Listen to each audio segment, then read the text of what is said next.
Thank you. I have a new video production helper. Thank you, Lydia. You're welcome. All right, so we're live. We haven't been live in 3 weeks, and I missed it. So we're going to talk about why your back pain and sciatica are not going away. We're going to talk about all the reasons. You may have heard some of those, but I have some information you need to hear. This is super, super important. It's the science of why you have back pain that's not going away. I was gone for 3 weeks. I wasn't gone. I was here. I was there. I was in Denver visiting my daughter, and I was in Boston at a healthcare conference. It was the Value-Based Summit 2018, and it was awesome. Boston is awesome. In the event, it was awesome. It was all about how to get the best results of your healthcare. There were some major players there. It was beautiful. All right. So why your back pain and sciatica are not going away, this is me here.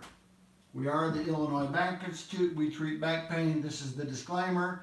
This is education. This is not about you treating yourself. If you have not seen a doctor, you need to see a doctor because sometimes you get problems that are more serious. You need to check that out. We do what we do because of something that happened to me.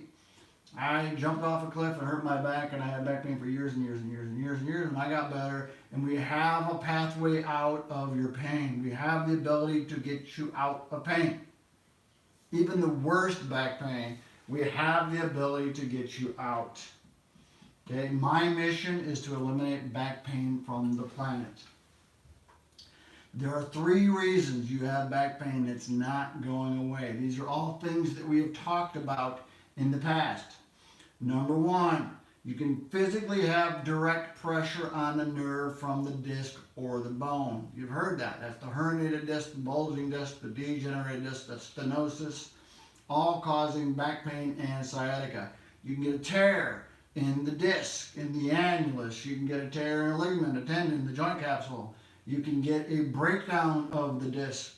You can get a breakdown of the facet joint. Those are things that are actively breaking down that cause inflammation.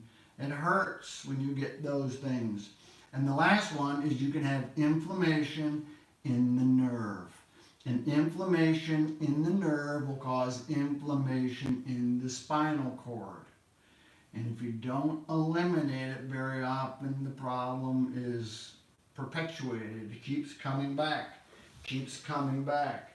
Keeps coming back. So we're going to talk about what those things are, and then we're going to talk about some scientific studies. These are not my studies, but these are studies that were published. One was published last year, and one was published a couple of years ago that talks a little bit about some of the newer science of the back pain. But don't worry, even though it's a new science, we can solve it because we know what the problem is and we know how to solve it.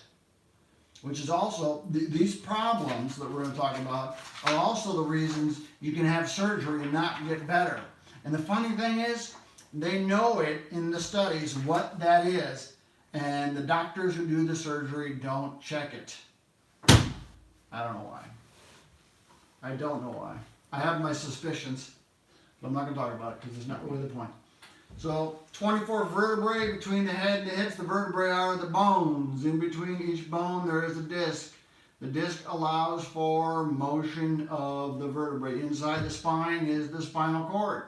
Spinal cord runs down through the inside. In between each vertebrae, there's a nerve that fell off. There's a nerve that exits through the opening called the foramen. And that foramen is very often where the nerves get pinched. Pinching the nerve is one of the reasons. Looks like this. Spinal cord on the inside here. Opening here, nerve comes out called the foramen. It's in the area where the nerve gets pinched. Nerves in the neck go into the arms. Nerves in the low back go down the legs. Pinching of the nerve of the low back very often will cause pain in the back, but pain that goes down the leg, that is the sciatica. Typically, the nerve is pinched as a result of the disc. The disc is a lot like a jelly donut in the sense that the outside of the disc, there's a thick material. Inside the disc, there's a jelly-like substance called the nucleus. What happens from wear and tear and load over time, this is the top view, okay? Technically, we're looking at it like this, so we're looking at the disc here. This is the side view. We're looking at it from the side. But what happens is from wear and tear, bending, lifting, twisting, too much sitting, tight hips, whatever it happens to be, you start to get the nucleus to push out. And it aggravates and activates the annulus, and you develop a little tear. And that tear is what we call a fissure, but through the tear the nucleus starts to move. But when you get tearing in the annulus, it creates inflammation. Just like if I was to cut your hand or tear the skin on your hand, it would be pretty painful. Okay? A lot of inflammation. They'll get inflammation in the cells. The cells activate the inflammatory process. The nucleus becomes inflamed, the annulus becomes inflamed, and what happens is the disc starts to push out. We've talked about this.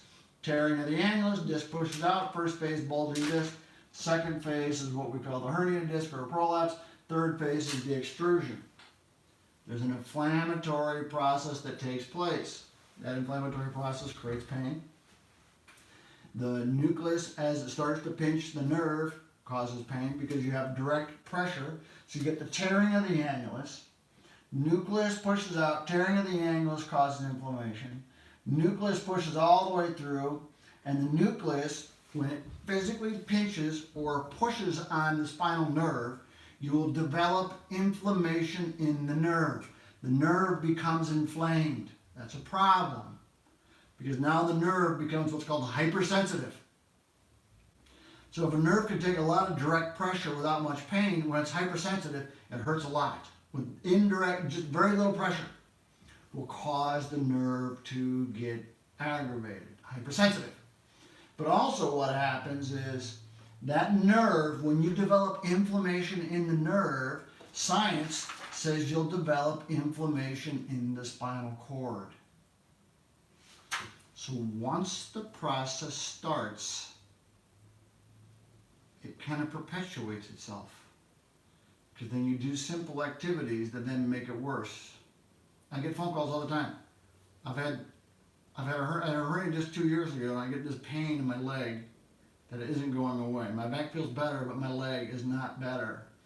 Or it's a little bit better, or it's 50% better, but it's not 100% better. Why is that? Because there might still be a little bit of pressure on there, but you also may have a little inflammation in both the nerve and the spinal cord. Okay? It starts to short circuit the system. First study we have here is from 2006, activation of inflammation in the spinal cord contributes to mechanical hypersensitivity. So you're hypersensitive to a little bit of motion. Why does it hurt so much when I do so little? Because the nerve becomes hypersensitive. Why? Because it's inflamed. There's inflammation, Sark family kinase, inflammation in the spinal cord. But also, you get the same inflammation as a result of the herniated disc. Okay? This was 2017. It's called central sensitization. The central nervous system becomes hypersensitive. Simple motions make you worse. Okay? When you come into our clinics, we tell you, don't do that. That's making you worse. We have a way of identifying what it is that makes you worse. Okay? The system is hypersensitive. Why? Because there's so much inflammation. The key is to decrease the inflammation. Take the pressure off the nerve. We have the ability to do that. Science says, not Simon, science says that inflammation in the nerve root will cause inflammation in the spinal cord. Have to eliminate the inflammation. We eliminate, well, so the inflammation, what happens is the nerve, okay, this is technically the spinal cord, okay, it's called the dorsal root.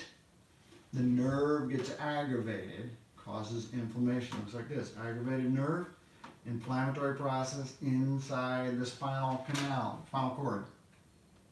Hypersensitivity, simple activities make it worse.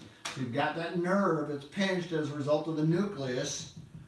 Pinching the nerve causes the nerve to get inflamed, causes the spinal cord to become inflamed.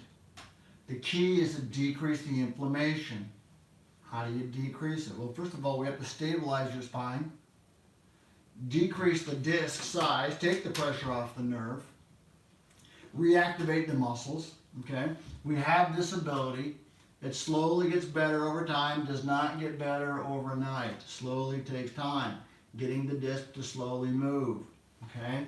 And you have to decrease the inflammatory process. And you can't do it by taking anti-inflammatories. Because anti-inflammatories blocks the inflammation, it doesn't eliminate the inflammation. Okay? So what do? Our process is designed to stretch muscles. We take pressure off the disc, but to do that you have to stretch the muscles. It does not hurt. It's not like I'm doing a hamstring stretch. It's not the same kind of stretch. We do full lumbar stretch, and same with cervical. Cervical stretches the muscles. Okay? A study done recently identified that when you stretch muscles the way we stretch them, the full body stretch, it releases a chemical. Okay? It's called resolvin, and that resolvin helps decrease some of the inflammation. We use vibration. Vibration helps to decrease inflammation around the spinal cord, around the spinal canal, around the nerve, around the disc. Okay? And we use nutritional supplements. A professor out of Harvard has been doing research on nutritional supplements that resolve inflammation. Doesn't block it, not the beginning phase, eliminates it, resolves it. Okay? I'm going to put a link, I'll put a link below in the description about where you can get some of this. Okay? But that's the key. We solve that problem. You eliminate the inflammation around the nerve and in the back, which is what we do, which is why it's so successful for patients that had no benefit anywhere else on the planet. They went everywhere and they didn't get better, and then they fly here, they come and they get better. Because we have that ability to resolve the inflammatory process. This is the key. Take the pressure off the disc, restore normal function, decrease inflammation. That's why the program works so well. If you like this information, if you like this video, well, like it no matter what. Okay, this is good information. The key is to understand why you have the problem. Subscribe to our page, our YouTube channel. Share the video, all of them. Comment, ask me questions, make statements, do whatever you want, I don't care. Get involved, get engaged, share the information. I want to eliminate back pain from the planet, and this allows us to do it. We officially now have all the tools we need to eliminate back pain from the planet. It can be done. This process here is the hard part. To be able to do exercises, sometimes it hurts too much. You have to get some of the inflammation down. This helps bring it down. One of the things that happens that I see all the time is people are doing all these exercises. Oh, I need to do these exercises to feel better. And as they do the exercise, they're actually making that disc worse. Okay, they're moving the disc in a position that's aggravating the tear in the annulus, or it's aggravating the nerve because the opening is so small and the nerve is hypersensitive. Sometimes we have to let everything calm down. Just calm down. We have to get the spine to calm down. By doing that, things start to feel better. That's why we have you walk. If you walk and it hurts, then don't walk. But if you can walk and it doesn't hurt, or you can walk 2 minutes and it hurts, walk 2 minutes and stop before it hurts. Okay, the key is blood flow, muscle activation, decrease in the inflammatory process, and don't do things that make it worse. I'm tired. That's it. That's what we do. That's who we are. We have 700 videos on YouTube. Watch them all. And if you want to come see us or you want to talk to me, call that number. I'm not going to answer it right now, but we will answer it. 844-577-7329. Give us a call. Just remember, the key is inflammation. Take the pressure off the disc. We can help. Thank you very much, and have a good night. And